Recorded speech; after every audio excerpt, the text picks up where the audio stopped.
이번 그 30일에 시험 보시느라고 너무 수고 많으셨습니다. 고생했습니다. 모든 분들이 지금 합격을 하셔가지고 이제 실무에서 세법을 활용할 수 있는 좋은 일이 올 수 있으면 그런 바람입니다. 그렇죠? 네.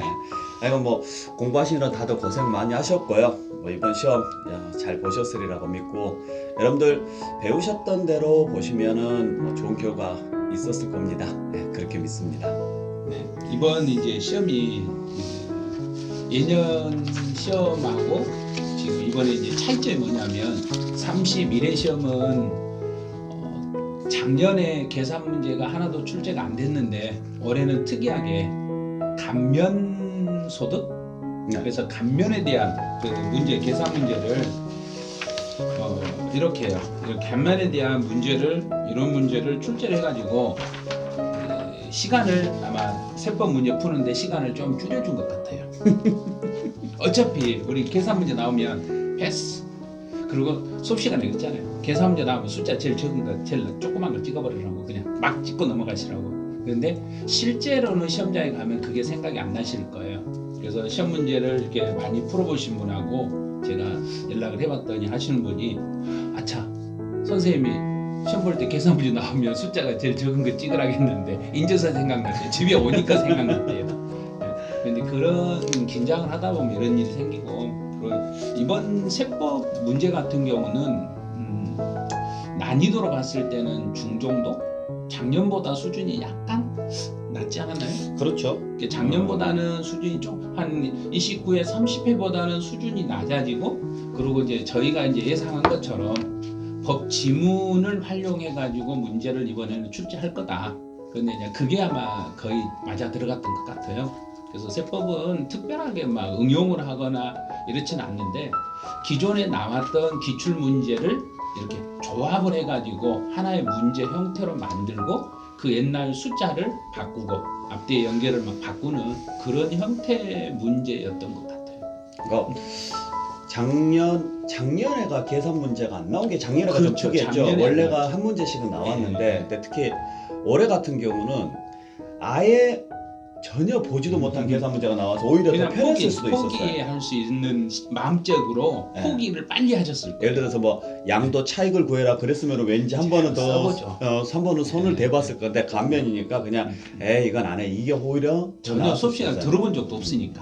그리고 특히 제가 느끼기에는 올해 같은 경우는 예전하고 좀 달라진 점이 예전에는 막 문장에서 숫자 가지고도 장난을 치고 그렇죠. 막 이랬는데 올해는 대부분이 그런 건 없고 그냥 있다 없다 전달되면 딱 정확하게 논란의 여지가 없게끔. 예를 들어서 용어 정리 같은 경우는 우리가 이제 수업 시간에 배울 때 이런 식으로 제가 강의했잖아요. 저는 원천징수, 그다음 특별징수 나오면 편의상, 그다음에 보통징수는 세무공무 이것만 보고 풀어라. 그런데 그게 그냥 답으로 딱 찍으니까 바로 5초 딱 찍는 순간 이렇게 답이 나올 수 있겠고. 약간 이제 우리가 수업 시간에 다루지 않았던 특이한 문제는 목적세, 지역자원시설세는 기본서에는 사실은 있어요. 근데 수업 시간에 저희가 한 번도 다루질 않았는데, 근데 어떻게 눈치가 좋으면 아마 풀 수 있는 문제였거든요. 그래서 예를 들어서 재산세를 비과세 하는데 재산세 비과세면 고지서가 안 나오잖아요. 그렇죠? 그죠. 그런데 지역자원시설세는 재산세 변기에서 나오다 보니까 재산세 고지서가 안 나오는데 지역자원시설세 고지서만 보낸다는 것은 약간 그렇죠. 그래요. 그래서 이제 재산세가 비과세되면 지역자원시설세도 똑같이 비과세다. 그런데 과세한다. 이런 식으로 바꿔놓고 이런 식으로. 그 수업 시간에 지역 자원시설세 혹시 문제 나오면 그냥 재산세처럼 풀어라. 그렇지. 똑같이 우리가 말했으니까. 정 안 된다. 네. 제가 그랬거든요. 수업 시간에 마지막에 옳은 거 찾아라 그러면 긴 지문 찍고 틀린 거 찾아라 그러면 짧은 지문 찍고. 근데 그게 제일 짧았어요. 아니 근데 그런 문제는 예전에 한번 나온 적은 있긴 있어요. 예전에 나온 적이 있는데 지역 자원시설세를 이렇게 세밀하게 낸 적은 지금 처음이에요. 그렇죠. 그러니까 이건 풀으라고 내는 문제가 아니고 저희들이 항상 수업 시간에 이야기하잖아요. 16문제를 항상 풀 수 있는 문제를 주지는 않는다. 그렇죠. 네. 우리가 기본적으로 풀 수 있는 문제는 일단 10문제는 무조건 풀 수 있는 문제를 주고 거기에서 두세 개 정도 이제 나머지 6문제 중에서 한 2개 정도 한 문제는 이제 계산 문제 같은 경우 그다음 한 문제는 정말 아예 보지도 못한 문제 같은 거 내준다고 말씀드렸었잖아요. 그러니까 그런 문제들은 그냥 스킵하고 넘어가고 나중에 그 아까 분석해 보셔서 아시겠지만은 그 번호, 그렇죠. 네, 정답 번호 뭐 이런 것들. 자, 정답을 제가 번호를 분석을 했을 때 이렇게 이번에는 요게 이렇게 나와. 1번이 3개, 2번 3개, 3번 2개, 4번 5개, 4개, 5번 4개 이런 식으로 나오는데 계산 문제를 제가 이제 한번 연습 삼아서 계산 문제를 못 풀었을 때 몇 번을 답으로 유도할까? 그래서 보니까 1번하고 3번이 2개씩이니까 1번하고 3번이다. 둘 중에 하나가 답이다. 그런데 나는 찍을 때 그러면 그 중에서 숫자를 더 낮은 걸 찍으려다. 그래서 제가 1번을 탕 찍어 놓고 이제 계산해 보니까 1번 정확히 맞았던 거예요. 이런 식으로.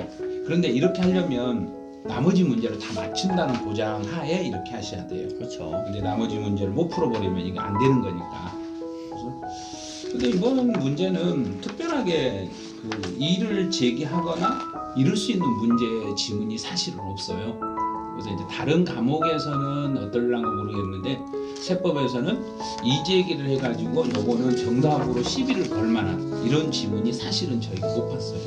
그래서 제가 아까 문제를 보다 보니까 이런 문제 같은 경우는 되게 좀 실수가 있었을 것 같으니까 그 26번 문제 같은 경우 2번 지문에 보면 물론 이제 1번에가 답이 있는데 2번에 보면 종합과세, 별도합산, 종합합산, 별도합산, 분리과세 앞에 토지 나왔네? 하고 넘어갔을 것 같은 그런 주택으로 보고. 네, 주택을 네, 못 보고. 그래서 이 문제를 저희가 이제 저희 학원에서는 저희가 이제 어떻게 했냐면 7월달, 8월, 9월달 돼서 7월달하고 8월달에 모의고사에 이 지문을 넣어드린 거예요. 그래서 제가 문제를 낼 때는 어떻게 됐냐면 전체 토지 중에서 종합과 분리를 빼면 별도다. 그렇죠. 네, 이런 식으로 이렇게 혼용되게 분명히 그 지문을 출제할 거다. 근데 그 지문을 이렇게 출제한 거죠. 그래서 수업 시간에 저희가 이야기했던 말은 출제 이원하고 똑같은 생각을 하기 때문에 그런 걸 믿으시면 돼요. 그리고 올해 조금 이제 약간 의외성이 있다라고 한다 그러면 올해 개정된 내용이 그렇게 생각보다는 안 나왔던 거죠. 네. 작년 같은 경우는 개정됐던 내용이 일부 반영이 돼서 좀 나온 것도 좀 있었는데 올해는 아마 이제 이런 부분에서 좀 개정된 부분에 너무 집중해서 공부하셨던 분들 같은 경우는 약간 당황스러울 수도 있었을 거라고 봐요. 이제 그리고 저희가 이제 강의했던 것 중에서 이제 이렇게 이제 이런 책 조그만 책 하나를 만들어서 저희가 이제 그 원포인트 정리를 해서 지문을 이런 식으로 정리를 해드린 책들이 있어요. 강의를 할 때. 근데 이 지문을 보니까 저희가 이제 이 출제했던 지문이 총 계산 문제 하나 빼고 박스형 문제에서 지문이 이제 줄어든 거 빼니까 총 이번에 72지문이 출제가 됐던 거예요.